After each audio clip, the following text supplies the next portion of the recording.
Hi,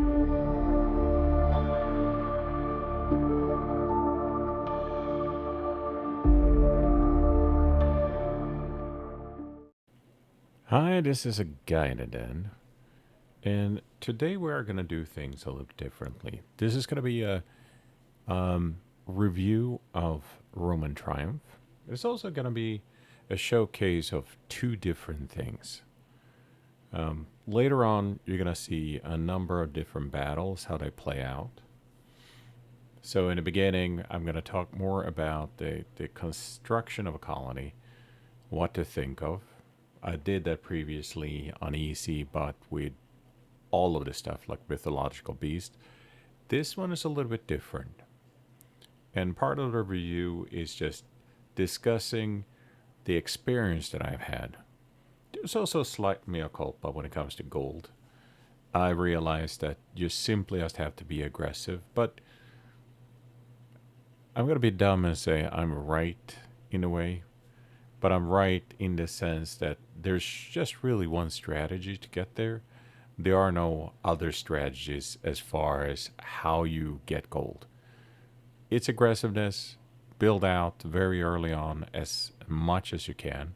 So it's still dependent on what I have mentioned before, good migration, and of course, some aggressive trades when it comes to getting gold. But let's put that to the side right now. So in this particular one, I kicked it up a notch. So it's a little bit higher difficulty, and I removed mythological beast. And I will discuss that later on when you start seeing some of the battles, because it's going to be apparent as far as what's left tactically and strategically if you have all of it, like mythological beasts and barbarians, or if you just have barbarians. It plays different, and it feels a little bit more intense in a completely different way. And I can explain it in that it's less cheese and more of a strategic, tactical experience. So let's get in on just the basics of colony building. So I'm going to show you that. First, we're talking about the map itself. Challenge, of course, if you want to have more mountains or larger lakes, less resources. That's one way of kicking up the challenge.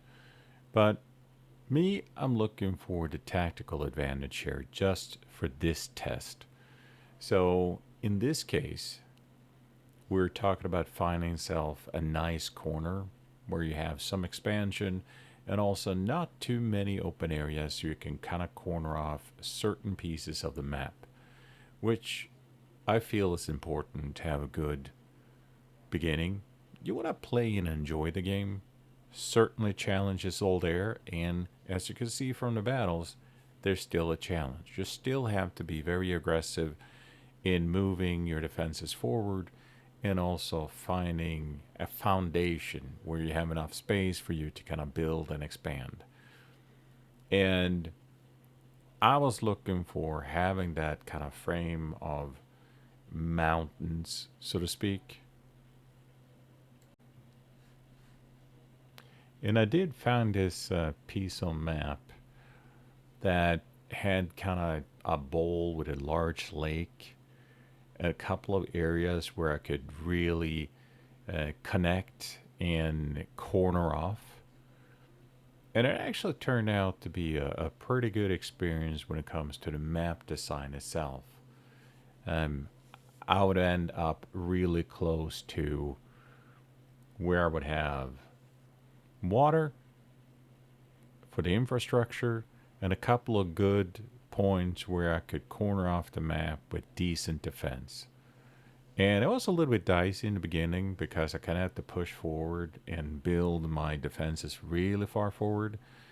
But it turned out in the very end to also give me a very nice, fairly large map to work with. In this case, I was going to play without mythological beasts. And I will explain more about why that is later on, as you can see from some of the battles, when I have established a little bit more of a colony.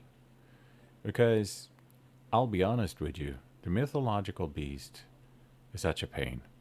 And just because it invites only cheese and the ramp up, since everything doubles, is really weird.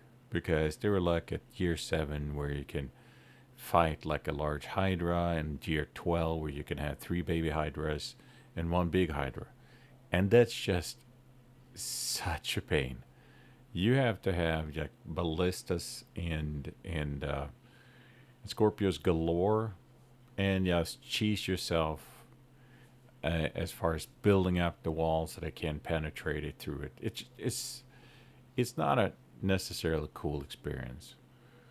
And also, when it comes to looking at the map itself on how you want to set it up, I always check first for 2 things. First, where do you have the choke points? Where can they go through to make sure that there are no like sneaky small little valleys where they can get through?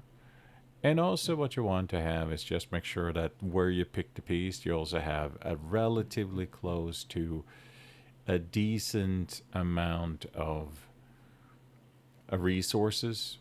Not necessarily stone and iron, but for sure where you can grow food, at least at 100%.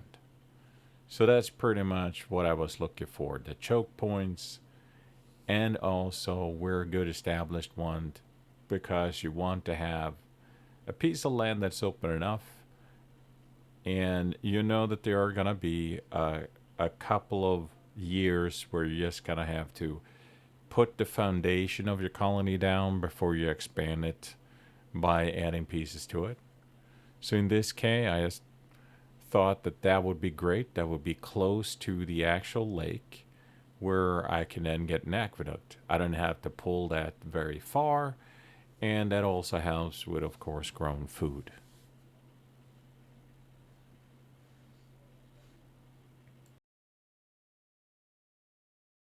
So you might have played this yourself.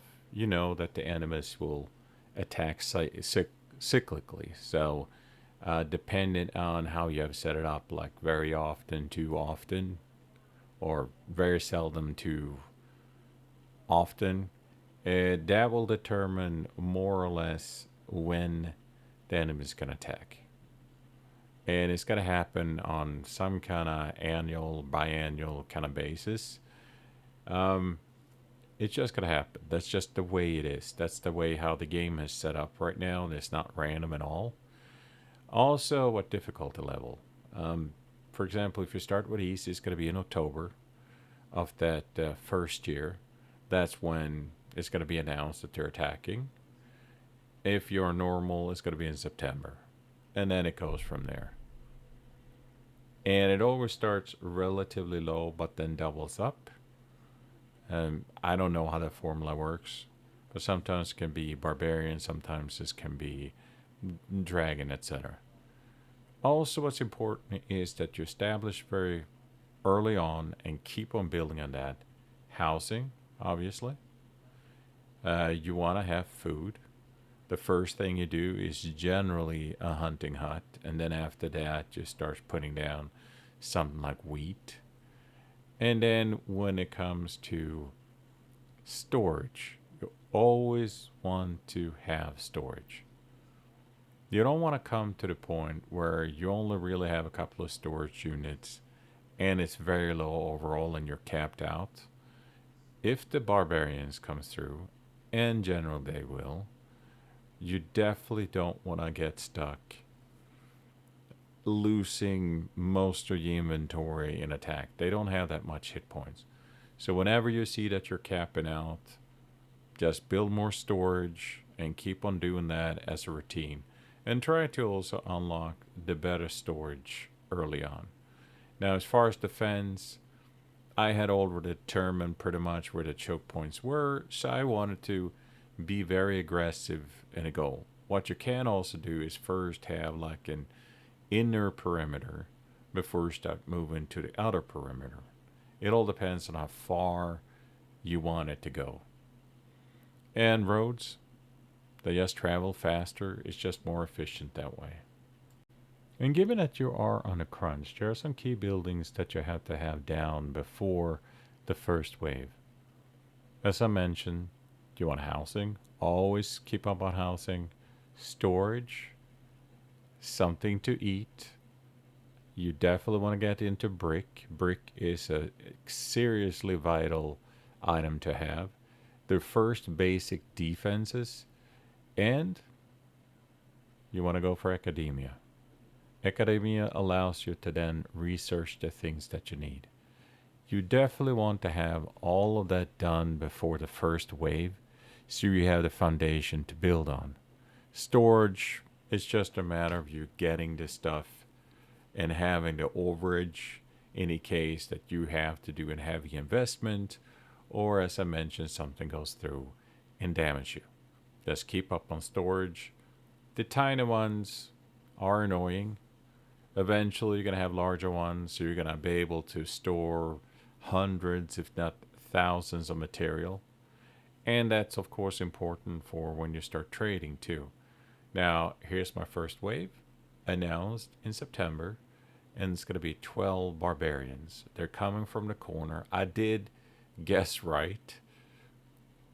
They are going to show up in different corners all over the map later on, which is going to cause a lot of headache. But at least with that one, I had sort of guessed right, and it's good when it works your way. And in this case, I'm just increasing the build time. My hope was to have all of that down. So I have two platforms for bowmen and then one turret or tower. Sorry, I keep saying turret, but at least one tower in order to just smatter them down a little bit quicker. And of course, the importance is that when you get about, I would say, 2 months or so, three, four, if you want to have soldiers to come out, I would start at 3 months making the soldiers. Remember, you're taking these out of inventory, so that's going to be less workers for you. That is super critical when it comes to early on in your colony. It doesn't hurt as much later on when you have tons of people, but definitely in the beginning where you have very few, you want to be careful not to start making a bunch of soldiers and then you have much less in your labor pool. It's going to be a struggle the first 2, 3 years. You're still building out your defenses and you're still trying to figure out what is the perfect matchup for how many soldiers you need and making sure you're constantly rebuilding and have enough to kind of man your brick house and your farms, etc. And in this case, I would go with, I think I do like 224 or something, like 228 or something. And of course, another important thing is just prioritization of labor. Anything that's vital to you that has like a um, a constant resource drain, such as with woods and stone and bricks later on, and of course things like gold too. You always want to make sure that you have people doing that for you because it will drop fairly quickly. Now, as you see, I have managed to have about 600 wood and over 200 in stone. And that's just because I prioritized that early on and just built out that inventory so I have the overage. And then it's just a matter of having the housing too. So whenever those new workers come in, you always have housing available to keep them somewhat happy. Early on, making people happy is hard. The easiest way you can do is just build a few parks. They don't have any upkeep, and it just takes wood and stone practically.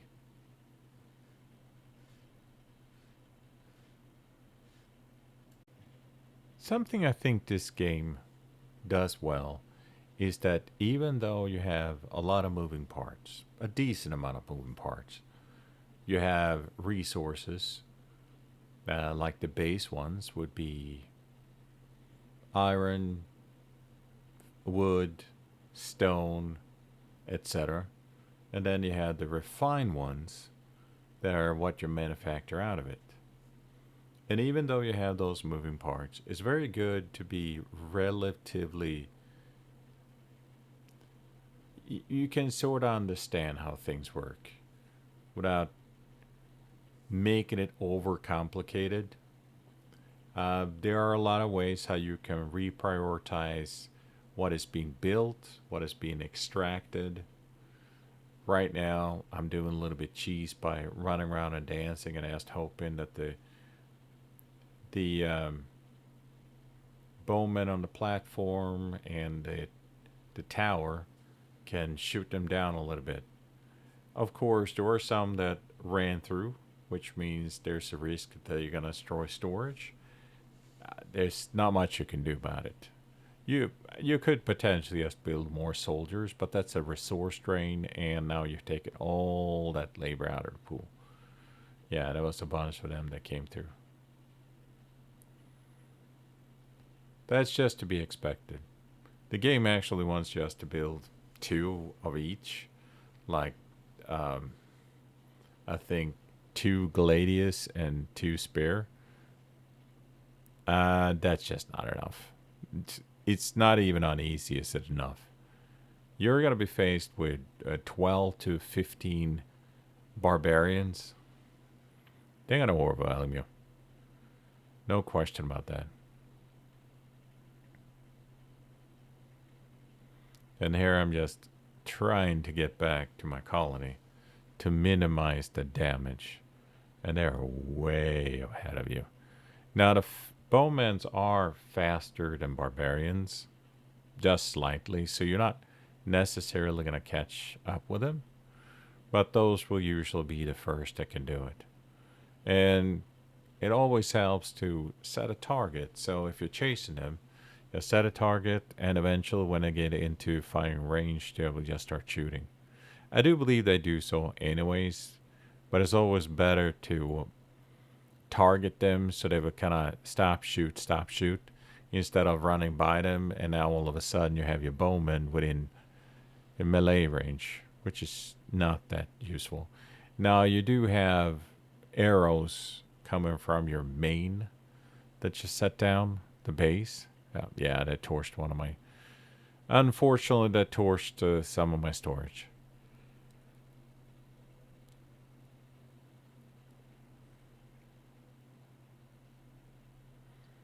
In the very beginning, I did keep all the soldiers, and it's really a mistake because it that's just resources, that's people, that's not part of the pool.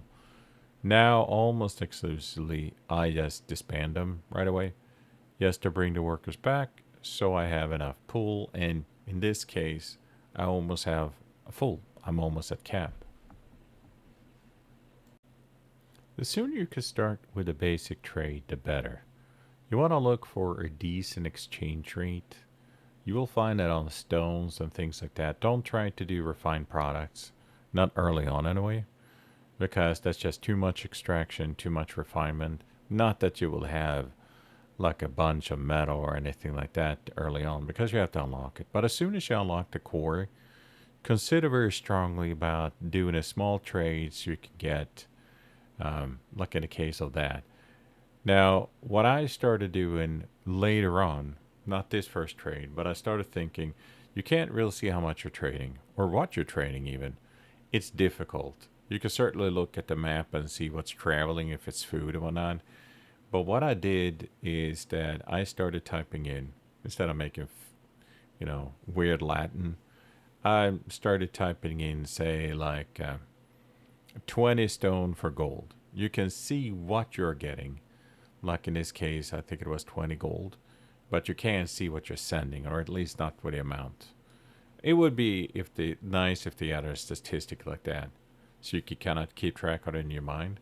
But that worked out for me. So after I had, as I mentioned, always get the academia very early on.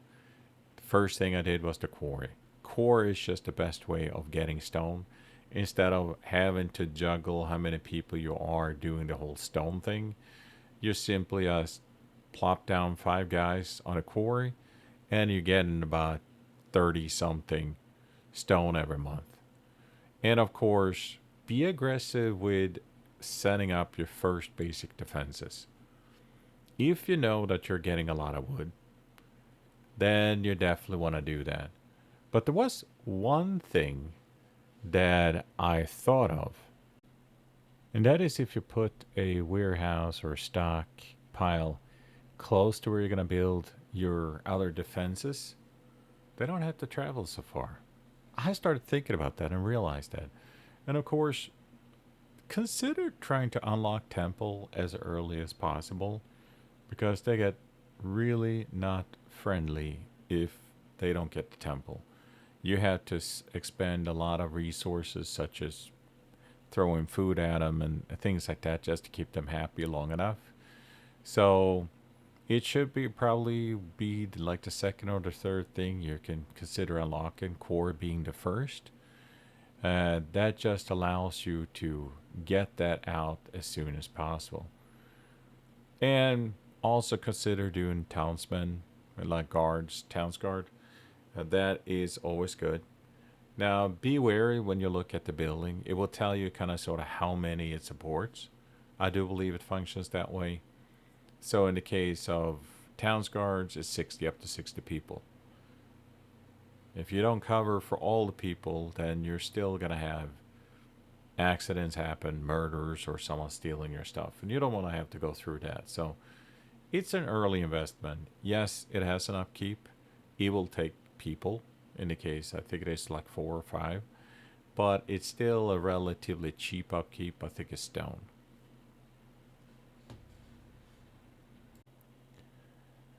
And of course, the enemy decides to attack where I didn't think they would. I thought that they for sure would attack in the same area or maybe a different angle. That's why you can see that I had put up defenses kind of in choke points just in order to have something there. But then it turns out that they came out on the very edge, which of course, as you see, that means they can just go around a lake and I don't have any defenses there. And that's bad because now I have pretty much built up somewhat of 2 towers and all that. And now all of a sudden I have an entire open flank there. So that was kind of annoying. And not to mention, just to see, I wouldn't say it more or less doubles up, but there's a lot more of them attacking. And here's what I got the genius idea that maybe I should just build a storage nearby. So if that's the last storage, the other ones are full, I just gotta go fill that one up. It just needs a road nearby. All you need is a clearing enough to do it. And then I just reprioritized it to be built first. So when any one of my people picking up rocks or anything like that, they just dump it off there. And it actually turned out to be the smartest thing that I've done so far. It shortened the amount of build time for those kind of areas by a lot. Because otherwise they'd have to go all the way down to where you have your main town and then pick up the resources, bring it there, build it a little bit, and do that whole long trip again. So I then thought, well, maybe I should just make sure that I clear off sort of an open area enough for them to so I can build a road. So now I'm connecting from where I mostly get the resources, like the wood and the stone, and then transfer it really quickly up to my main defense line. The only bad thing is that they can take the roads too. So if you build them a nice little straight line to your town, they're going to be able to run there real quicker. Because again, unless you have covered every single avenue of attack, then they're going to go around you. You know, the AI is not too stupid. They will fight a little bit, but many of them are going to go around you. And in this case, I just want to make sure that I get all the bowmen up on platforms And then, of course, I have the gladius and the spear checkers below, trying to stop them from going through. The only problem is that, yeah, they're gonna go around it. But I figured if I'm smart enough, I kind of agitate them a little bit so they kind of follow me around. Then maybe I could at least survive this one. And then next time, I would have myself a fresh amount of defenses that can stop them from going after me completely. And as you see, there's a bunch of them that are now going to the town, which screws me over, of course. I just want to make sure that I got rid of the ones that I was chasing and just reduce the amount of people that were attacking me. And you definitely don't want them to go after your bowmen. You will lose soldiers, but you definitely don't want to lose your bowmen because they're fast. So that will at least allow me to chase them down a little bit. Also, don't try to, if you still have people on top of any other walls and you want them to get down and attack, don't try to do it from up the walls. There, for some reason, they don't get the order, so they just stand there. You want to move them down first before you give them an order to attack, so they start chasing them down.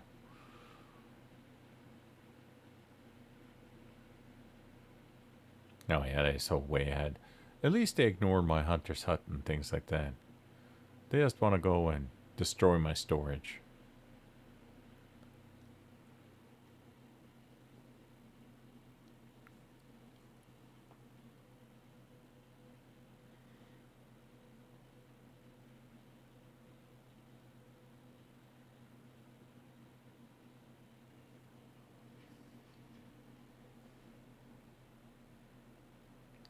And of course they did. Now I can still shoot at them, but I lost, I think, one of the houses, and I also lost, I do believe, one of the stockpiles. But that's minimal. I mean, as long as you can get rid of the threat, then it's just a matter of building real quick. And if you have enough overage, both of extra housing and then extra stockpiles, it's not going to be an end of the world.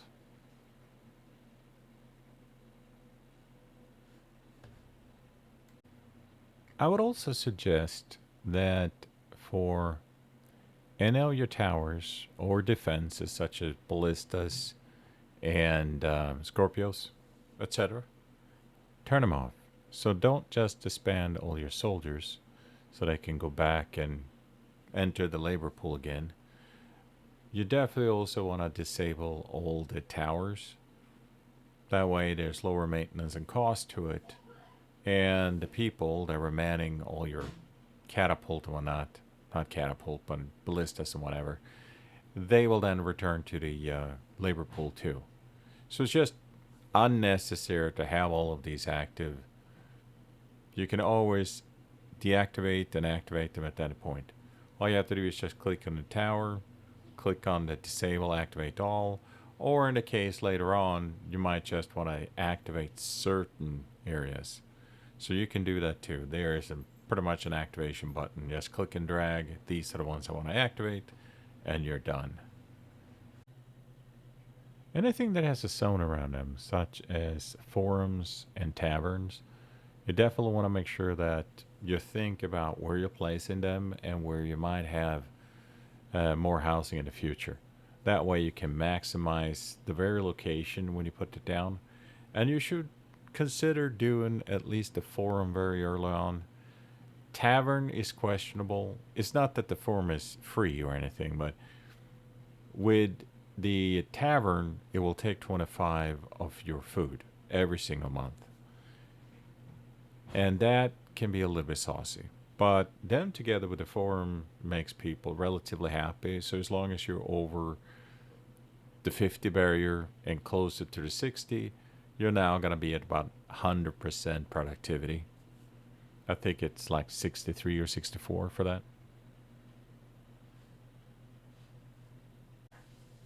And as far as defenses go, continue building your defenses. Don't wait with that. You can always reprioritize. Yeah, that's what happens when you don't have enough Tom's guard. Things get stolen. So just make sure that you have enough Tom's guard that can cover your entire population. In this case, I have 88 people, so one Tom's guard is just going to cover 60, so you're going to have another one too. That's just the way it is. And of course, get at the treasury. You want to start making, you want to start having enough upkeep when it comes to gold too. And then we have the next wave. So it's just a matter of keeping up on your defenses at that point, making sure you have an overage. And in my humble opinion, try not to get all of your things out too early. If you turn on, say, all your towers, and if you have ballistas and all that stuff, if you turn them on too early, you're just wasting resources. About 2 months ahead of time would be nice. And when you have an opportunity to build a barracks closer to where you think the enemy is going to show up, do it. The nice thing about some of these buildings, such as towns guards and barracks, is that they provide safety. But it's a safety that it provides up to a certain amount of people. So you're covered that way. It's not a zone of control. So you don't have to worry about putting townspeople exactly where you think the crime's going to be. It's just a matter of having them around. It's always good to check kind of sort of where they are walking. Sometimes they will walk around mountains as far as the enemies goes, and one or two would try to evade most of your quantitative defenses. So being able to be flexible enough to move things around, that's always a good thing. Now, what I generally noticed is that they will try to, say, destroy either a turret or if you have a gate, the gate itself. That's what they generally go for, just a punch hole. And then once there's a hole in the wall, they would usually try to stream through it. With what they try to do is kind of overwhelm what you have just there locally covering that particular area. And then what they do is just stream around it, then just try to go and raid the rest of your community or your colony. So in this case, there's a fairly good spread going towards the main, but as you can see, they're also going around. And that's always a danger because secondary defenses, you're not going to put so much defenses down. And what I'm doing here is doing a secondary kind of platform. So what I notice is that your main defenses, your main defensive line, when it gets punched through, there's a possibility that they will destroy, say, if you have a Scorpio there, right? So that's an investment that you have made that you probably don't want to lose, but now you lost it. So what I've started doing is creating a secondary defense line behind it, not to block everything off, but be a good defensive platform for firing your Scorpios and Ballistas with the aim, of course, of destroying as much of the incoming the enemies. Also, they don't tend to be attacked. So when they punch through, they will go after whoever you have on the ground defending that location. And then they will start running through to get to the rest of your colony. So having a secondary platform actually turns out to be a smart idea.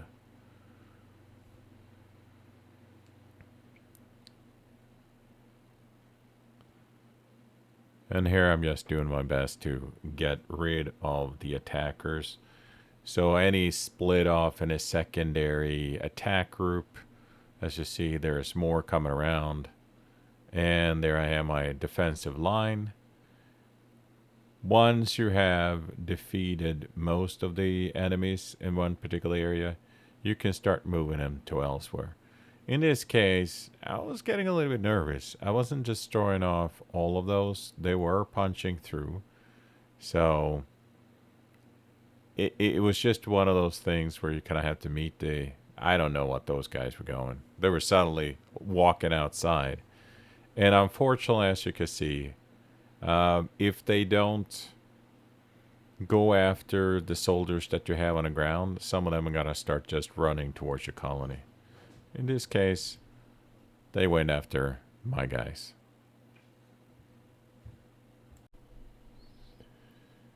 Now, in this case, of course, the only thing I can do is move down all my guys as much as I can. I did also set up to produce a couple of more soldiers locally, but it takes a while, so unfortunately, these guys came through because I had not completed the wall. But luckily enough, they also popped up in the right second there. Now, word, of course, that they are going to go for my storage unit. That's what hurts the most. It takes a while for them to torch anything else, but those small storage units, they break almost right away. And then, of course, just disband all of them and turn off every single tower so you don't waste any resources when you don't need to. Now let's speak a little bit broadly about how I create my colonies. I don't want to build housing that will be too close to anything like a quarry or a mine or any of the other businesses because it lowers, I think, the comfort and makes people not happy. So, as you can see, as I build, you're going to have the formation of all the housing in one area, and then anything that exert the zone of control, such as a forum or a tavern, and then I build down, as you can see, the actual food production, where you have the best kind of land, but also where it's kind of focused. That way, later on, when I build out an aqueduct, I have all the pivotal areas where I need to. When it comes to building out aqueducts, the easiest way to do it is to put down your reservoirs first, so you have an idea as far as where you want to place them, where it gives you the most bang for the buck to cover the largest area. That also includes future expansion. So I put this one more central to an area where I thought that I would expand out more housing in that direction, and also where I'm going to build the most of my agriculture. I did also lower the terrain so I could actually get the aqueduct by this mountain peak, and it actually worked. It was a waste of course, gold, but in reality, I needed a corridor, not just for, say, a road, but to make sure that I also got the aqueduct all the way down to where I grow my food, instead of going around the other way, which would be a lot more expensive.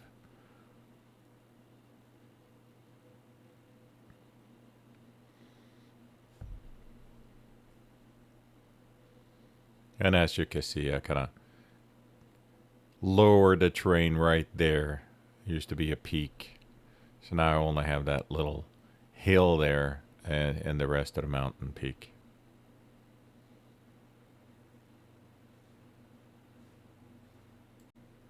And here we have it.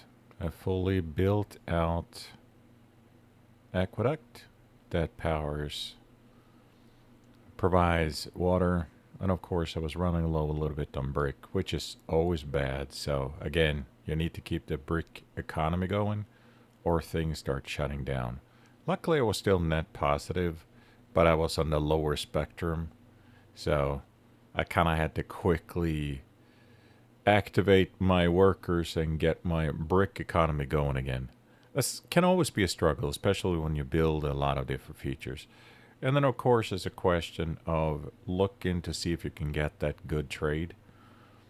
As you ramp up your trade, you constantly want to have something that you kind of fulfills your obligations and give you that extra economy. Because gold is going to be one of the most pivotal things that you have. Food you can scale, everything else you can scale, but gold is one of those things that will always be lagging. And in the end, you will be running a deficit. It's just those big chunks of trade incoming that will pretty much save your bacon.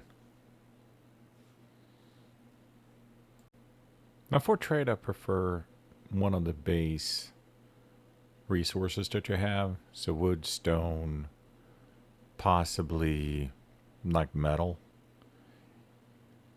In the case of anything refined, it's generally slightly a better rate, but it's something that you have to refine. So, that it's not really worth it.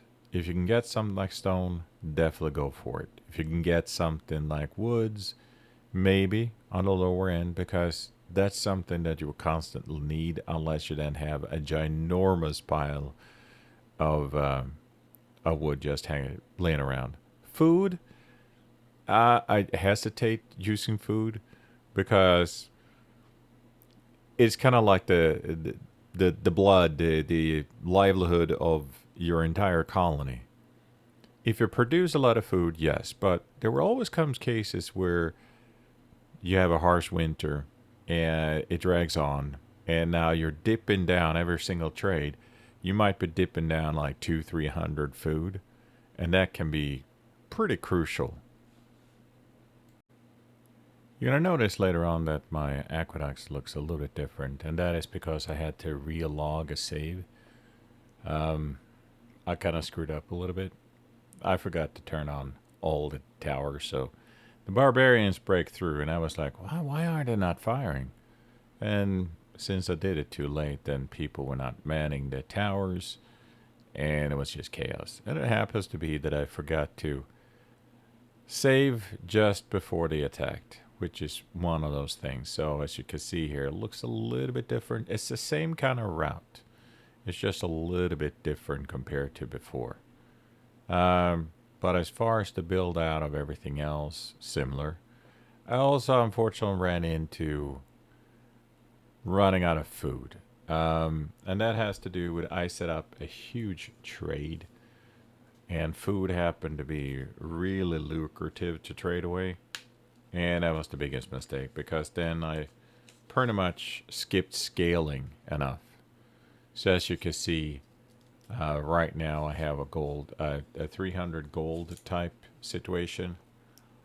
And unfortunately, until you scale up, it's going to hurt you.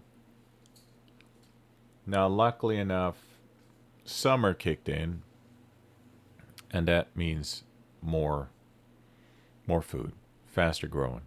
There's also another problem that you can run into, and that is that once you research, a lot of the different research requires food. So if you don't think about that, you can have a big, huge chunk of food just going out as you start researching something. And that can happen too. So between that and gold, those are two things that I used a lot in the research. I guess your professors want to sit there and gorge themselves. So here we have things that I actually turned on for once. So that is going a little bit better. And as you can see, I also have this tiny little troop of gladius and spearmen just in the case they break through. And for most cases, they will break through. At least in the beginning before you have brick walls and whatnot. And twice as many defenses.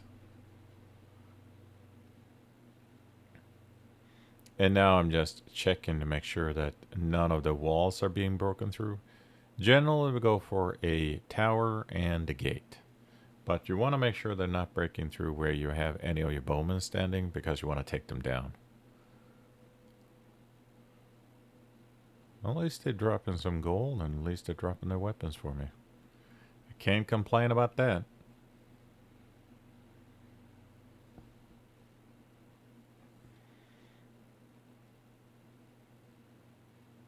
Yep, there went a tower and a gate at the same time.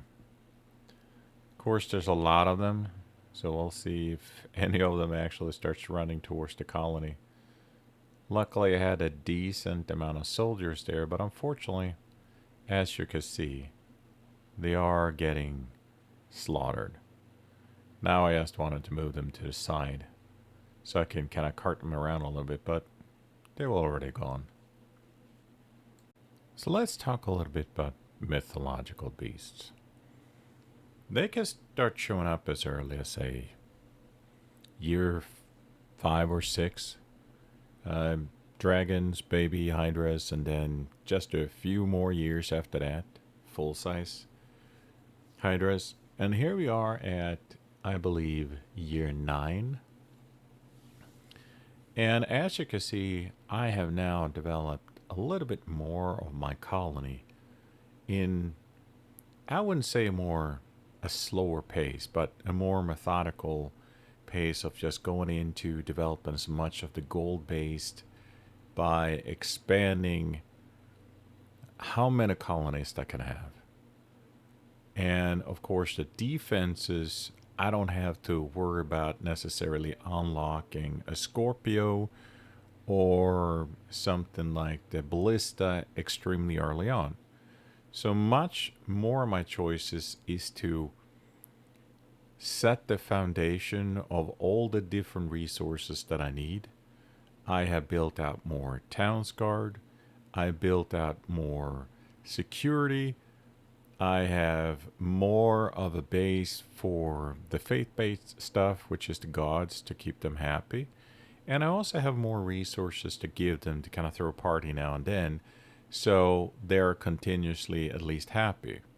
There's really only one time that I had a disapproval, and that was because I hadn't built an extra temple for some reason.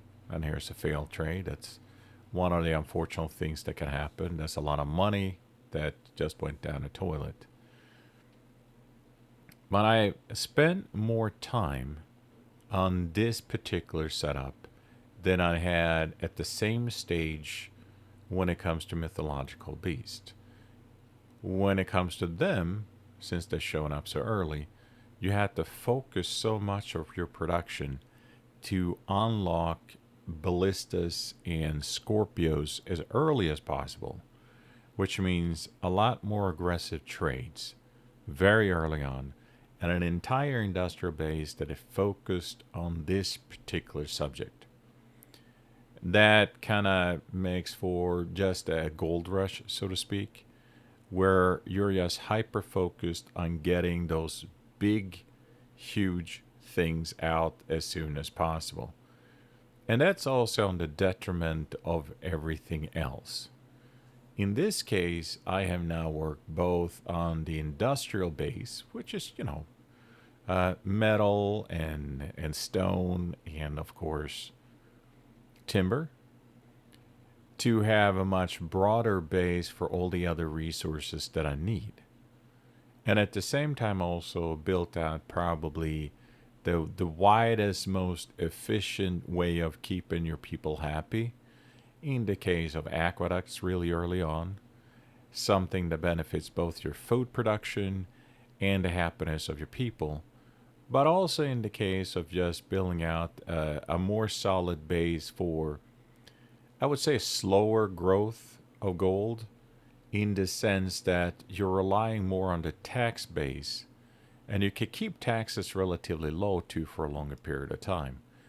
But if you have a mythological beast, on year 9, you definitely would need Scorpios by then, or ballistas, or brick kind of wall, just to stop those big beasts for as long as possible. Also, more towers and things like that closer to your city core, yes, so they can defend against dragons.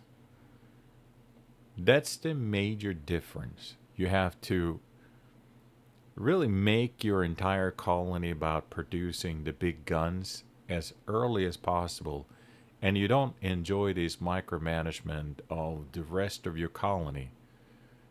As you will see probably towards the end of this video, you will see a much larger, wider colony than previously, if you check out my videos of the colony of just dealing with all kind of threats. And unfortunately, In those cases, you will have a small core colony that is just dedicated on getting as many aggressive traits as possible, just to have a huge wall of big guns in the event you're gonna have to fight hydras.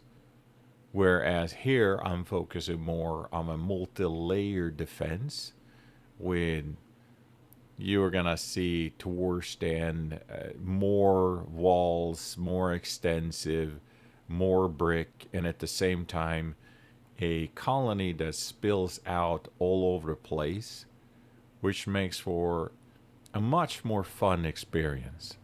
So here we go again.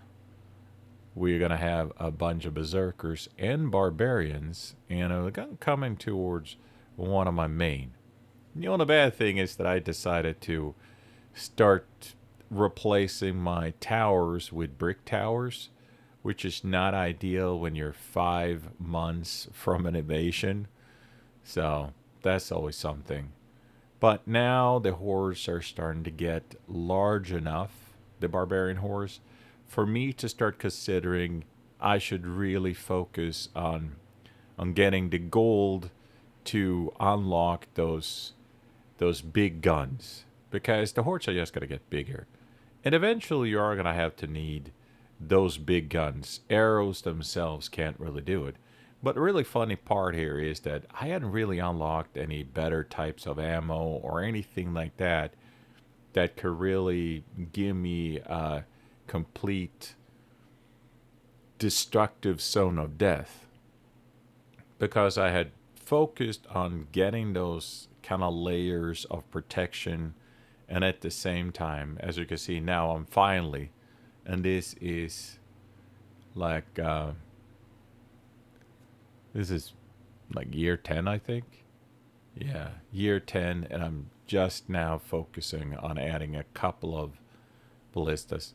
And as you see, I didn't really have the industrial base for the big guns. You need metal for that.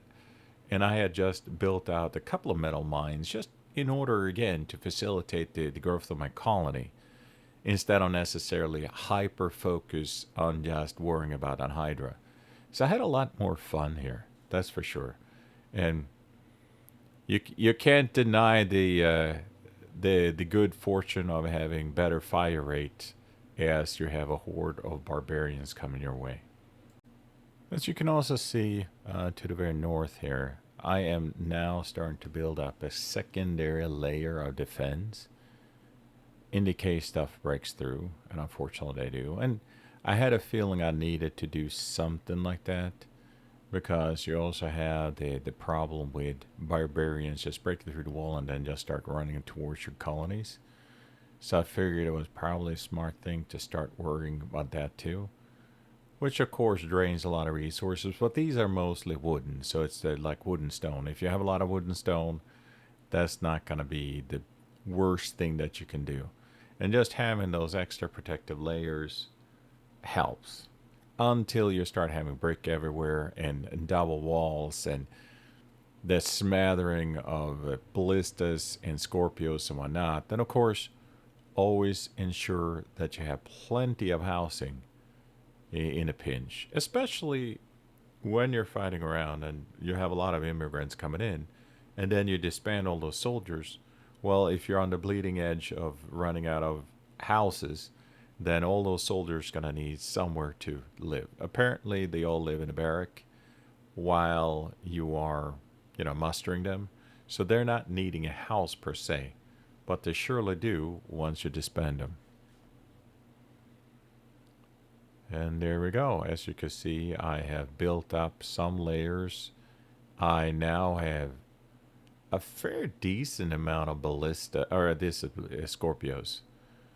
And I'm also reprioritizing them. I decided to make brick towers.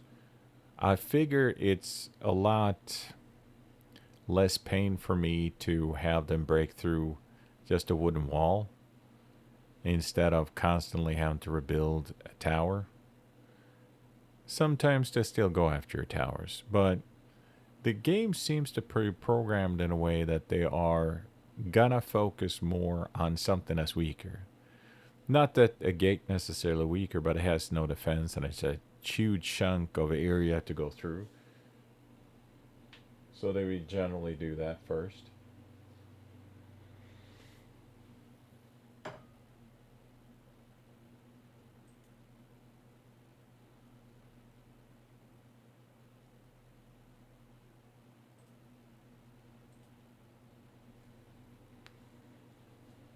And here we have the barbarian hordes. The purple ones are berserkers. Those are the tall ones with more hit points. And then we have our defense, which is still reliant on, as you can see, a fair amount of bowmen. But I also, of course, have starting to have more of the long range firing units. So that's always good. Now I'm just bringing up some of my spearmen on the wall because it's always good to be able to kill as many of them as possible. And it's a withering hail of fire. Now there are a couple of ammo types. Like in this case, you have stone arrow, which is the first one and the cheapest one to upgrade to. And that just increases range and accuracy. Then you have fire arrows, which supposedly are, I mean, the damage is 8 per shot when they hit. And potentially can hit more like a larger blob. The scent said something about how they can be more efficient against larger monsters too.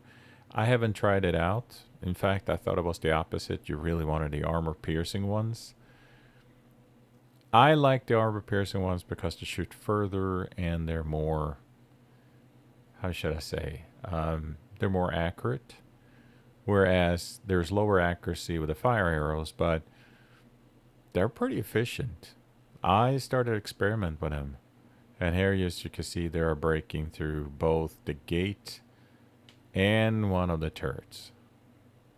And now they are spilling into the rest of my colony, which is exactly what I feared. See, the more of them they are, the greater the chance is that they are just going to circumvent your meager defenses that you have. Now, the first thing, of course, you could do once you have defeated at least the people at a wall is to start running after them. The whole point is to destroy as many of them as possible.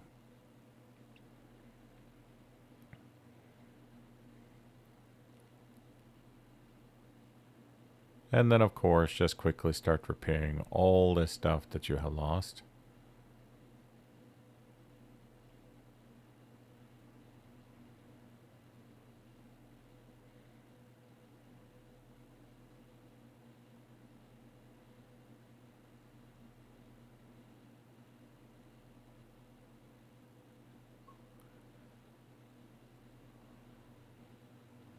And then just chase after them as best you can. Your bowman's got to be the fastest. Well, I'm not worried that they can destroy my entire colony. And I do have also the main, I wouldn't say the main headquarter, but you have that. Now, obviously, there's not much I can do anything here. And they are going to run straight through. That's just the way it is. That because I haven't built out those. But, you know, hopefully some of those turrets can stop a few of them. And that way it's less that can do any damage. But I have a feeling that they are going to get through enough so they can maybe do some basic damage to some of the housing and potentially some of those small stockpiles.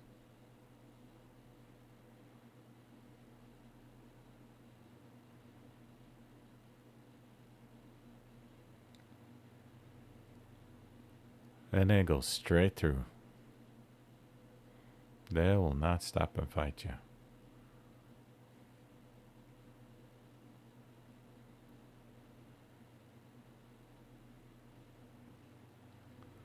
And they went directly for one of my housings.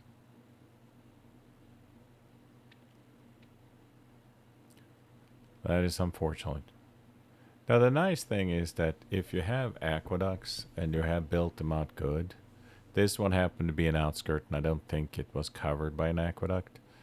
But if you have anything that starts burning, and you are within the zone of control of your aqueducts, your reservoirs, yeah, it actually helps. And now I just disbanded, and of course, start rebuilding and building up and expanding. Time for another raid. I have almost built out all the major defenses here. There's still some areas.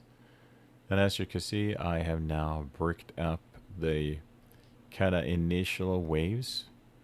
And I have plenty of hardware there. So this time I'm hoping to be able to survive a little bit better. And now I'll start planning on a secondary barrier. So this will initially just be all wood before I ever have had the resources to brick them up. And they're just there to take enough punishment for my bowmen and all the hardware that I have there to kind of stop them. Of course, it's a little bit too late in this stage to start building it because it's soon going to be innovation. But I figured it was better to have it set up that way as early as possible. So once the raid is over, I can go ahead and just make sure that for the next one, I'll have a pretty decent setup that can stop them. When these waves starts getting too big, what you can do is just turn on the defenses specifically to where you think the enemy's going to come from.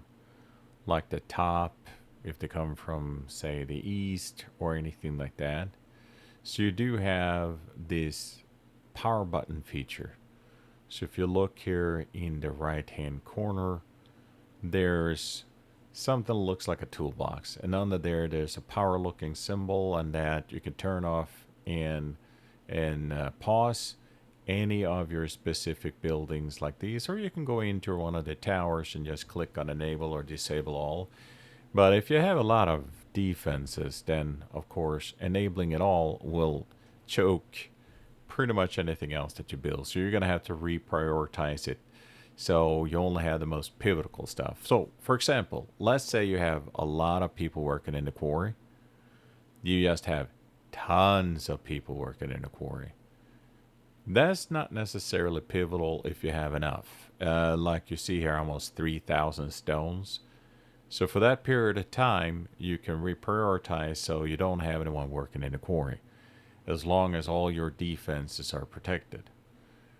And having brick walls really help, but unfortunately, eventually they are all going to pour through the portal, and if you have enough people there standing as in defense, then everything else becomes a killing zone because they're all going to start pouring through where you have it. And I didn't lose a tower this time, just a gate. And it was just one of those things that shows that once you start layering your protective barriers good enough, then the rest is just easy peasy. Now, I'm going to start showing you two different scenarios. A higher end of the very same colony that you're looking at, and then a higher end of when with mythological beast, and you will notice a huge difference here. And here we are, year 7, and I'm running into an hydra. That's 140,000 hit points, and if you don't have a Scorpios or ballistas, you are toast. And what you see here is what I'm going to be forced to do. My colony is more focused on getting as many people in as possible. Now this one is also more focused on the previous, like domas and hospediums. I have since started working more. Well, you can see some of the large hospediums too. But this one is more focused on just getting gold in as quickly as possible. So you will not see it a ginormously elaborate colony. It's more just densely focused on producing what's needed in order to defeat this Hydra. And here, unfortunately, comes the cheese. So first of all, I still use bowmen, but I don't bother when it comes to these mythological beasts, such as Hydras.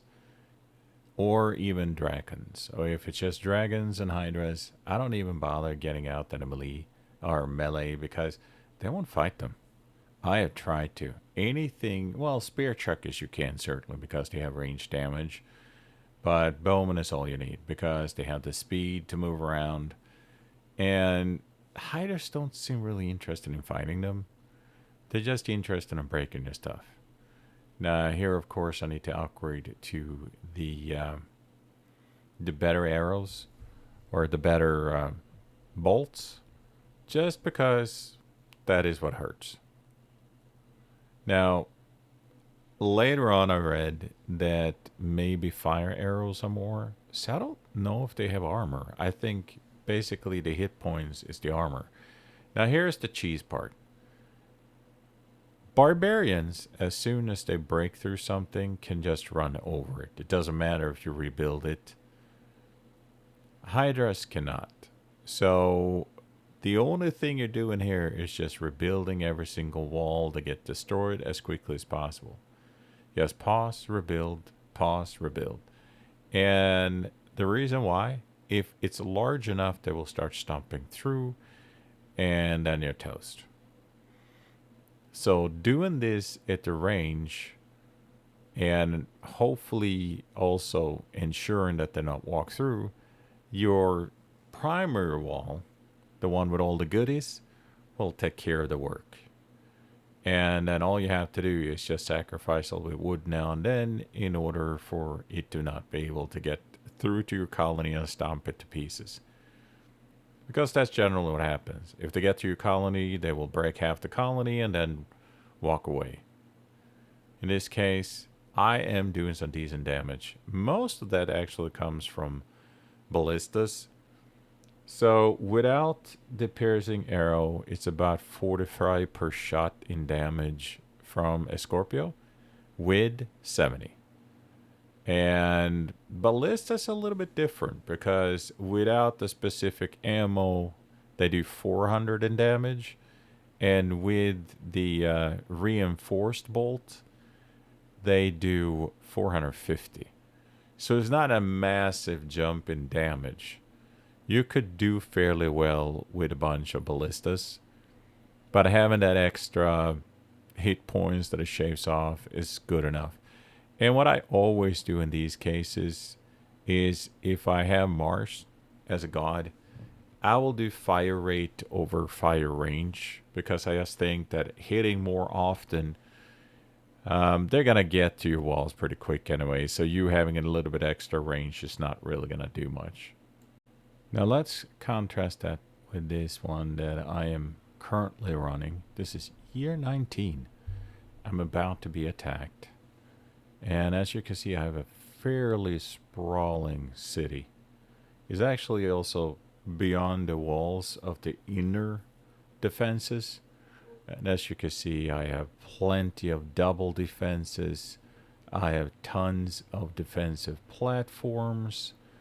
And I have decided I wanted to bring up a couple of soldiers too.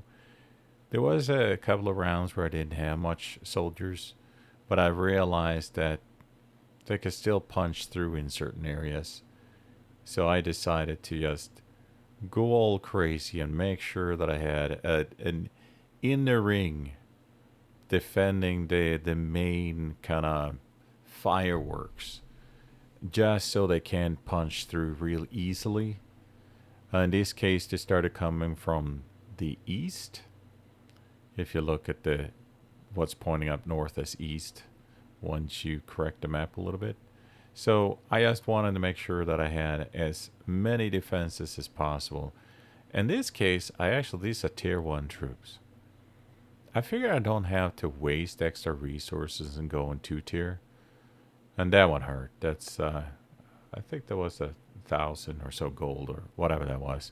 It was a larger trade that didn't go through, so that hurts. And then, of course, this one is possible that even if they're coming from that direction, they will take a bunch of them and go after this. So this is my original northern defenses. And, dual walls, all brick. So pretty sturdy and pretty defensive.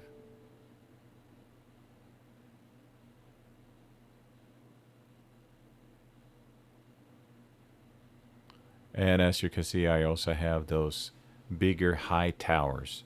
Those high towers can really flame on. Now, this one is a little bit more precarious.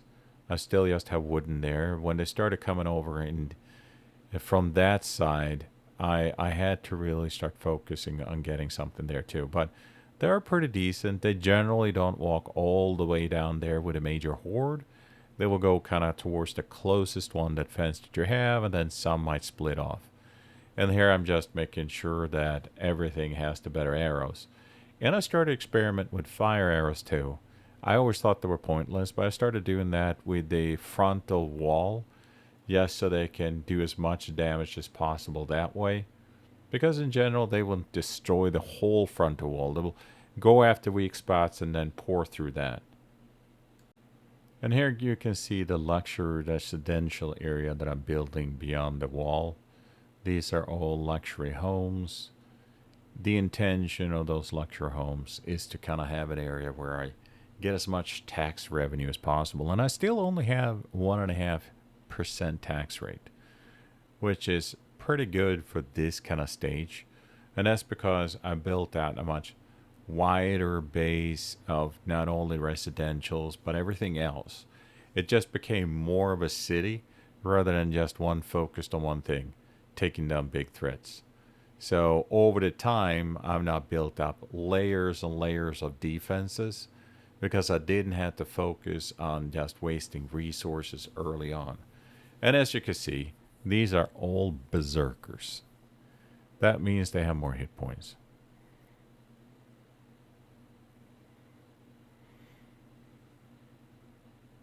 I even be building a pantheon here, and this is year 19. Man, I really built out a massive city. It was a perfect location, to be honest. I can't really think of a map that had a better location to start where you had some ways of lowering the incursion points by having much smaller section of more dense defenses, and at the same time enough to just spread out and even have a multi-layer defense. So that's pretty good. And if you have the extra money and the extra food, just throw a party now and then. It just makes them happy.